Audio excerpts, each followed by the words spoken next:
Howdy folks, Doc here with LastPass Tool, and I'm going to wade into the muddy waters of what's going on with Craftsman for a few minutes. And I think the failure of the Fort Worth plant was not really much of a surprise. When I looked at the early videos, the production, they just, it gave me a bad feeling, basically. I looked at it and thought, that's not modern, that's not efficient, that is not going to produce enough tools at the high quality level to keep this plant in business. I think that became fairly clear. Not that I have a crystal ball or anything, but it just back and watch them in hindsight and you realize, oh, that doesn't look good.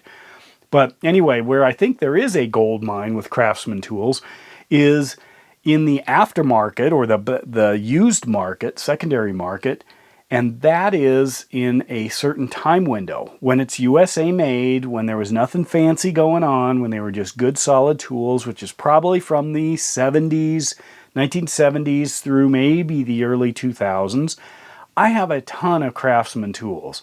The more I looked, the more I found, in all kinds of nooks and crannies and benches and dusty corners of garages. They were everywhere. Now, Craftsman, of course, is not Snap-on. There is a difference that you can feel, you can sense, but in a lot of cases, these are just fabulous tools. USA made Craftsman hammers. I've got this was what I grew up with. I've got a soft plastic, I've got a ball peen, I've got a claw hammer. Just wonderful tools. USA right there. Huge. Are they as good as Snap-on? No, but am I going to be able to tell in most cases? Probably not. It depends on what it is. Flare nut wrenches, even the professional Craftsman's, yeah, there is a difference. These raised panel wrenches, they're good enough for so much because a lot of times the quality of the wrench is dictated by the quality of the fastener. And in the old days, fasteners were all over the place, so wrenches didn't have to have the standards that we expect now. Craftsman started to up their game in fit and finish. Still USA made, this ratcheting wrench here. I have old stuff. I bought sets of these things. There's a Craftsman, made in USA. I've had this thing, 40 years, 35 years. Their screwdrivers, I never found them to be absolutely wonderful, but they were certainly good enough. And the only reason I found them not to be wonderful is I moved up to some higher quality brands and could tell a little bit of the difference. I found this Craftsman set, and I just started looking around. But anyway, this is full of sockets, all USA made stuff. I found other USA made Craftsman sockets, nooks and crannies. This is an SAE set here, but a lot of these, you can see Craftsman USA. And most of them are unused. I've got a few here. Looks like the 15/16, the 3/4. Those have gotten used hard. That looks like what is that? That's interesting. 1/2 inch.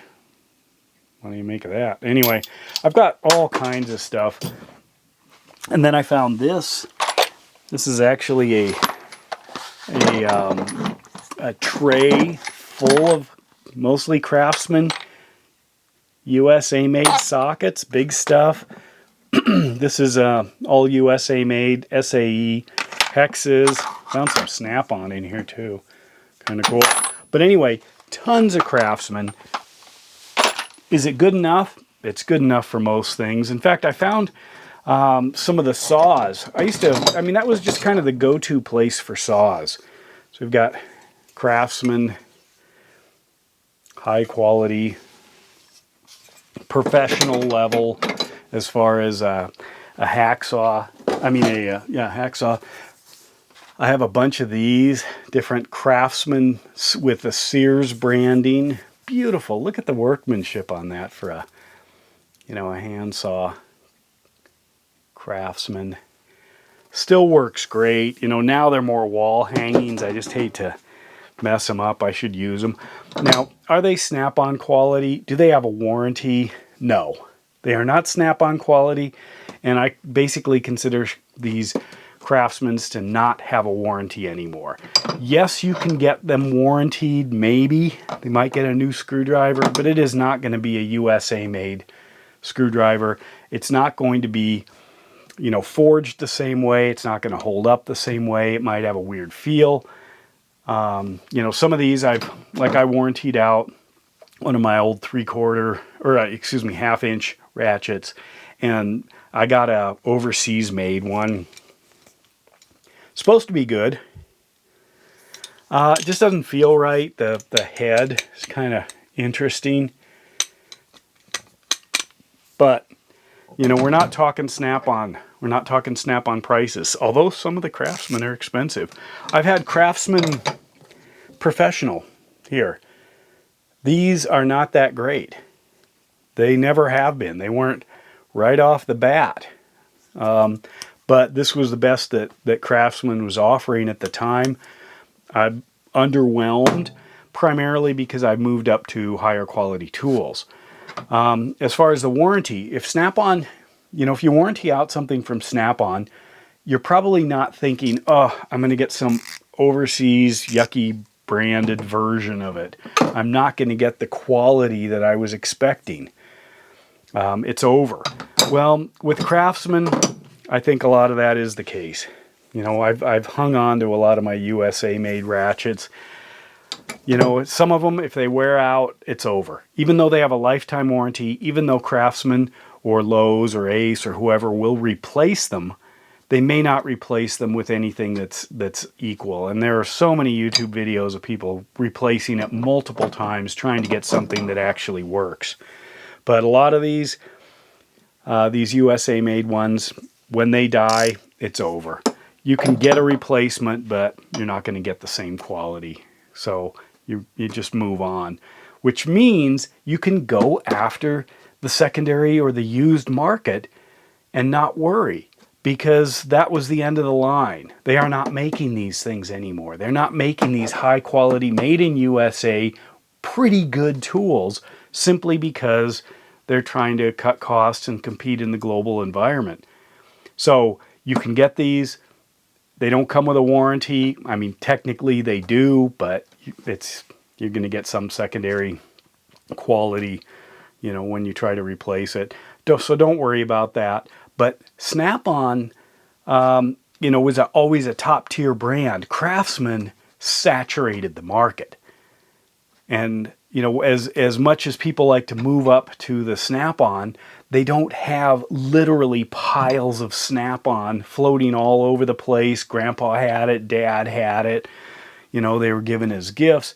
There is tons of the good old stuff floating around. So instead of spending a fortune on Snap-on, you could just consider, you know, almost like a lease program, or you know, you're going to buy Snap-on, you know, and take care of it, but you buy Craftsman, you use it hard. When it dies, you go out and buy another one. Used, old and used. There's going to be enough Craftsman, enough old, high quality, made in USA Craftsman floating around in the used market for decades. And then we're going to use it all up, and that'll be the end. But it's a good run. There's still plenty more. It's going to keep a lot of people in business, you know, who use tools for a living. But in reality, I think that's that sweet spot of when Craftsman was really producing good stuff, but it wasn't that expensive, and then they're still out there. Maybe, you know, like with the sockets, you might end up needing to replace or buy high quality ones. You get a couple of Snap-ons, you know, and then the rest is all Craftsman. Good old made in USA Craftsman. Not Fort Worth, Texas, USA, but wherever this stuff was made. And I think that's going to be the swan song of Craftsman, till finally they're just museum pieces and wall hangings and man cave art, etc. But overall, there's a lot of good Craftsmen still out there. Made in USA still works just fine. You get a hold of that, you use it up, and then move on. And with that, Doc out.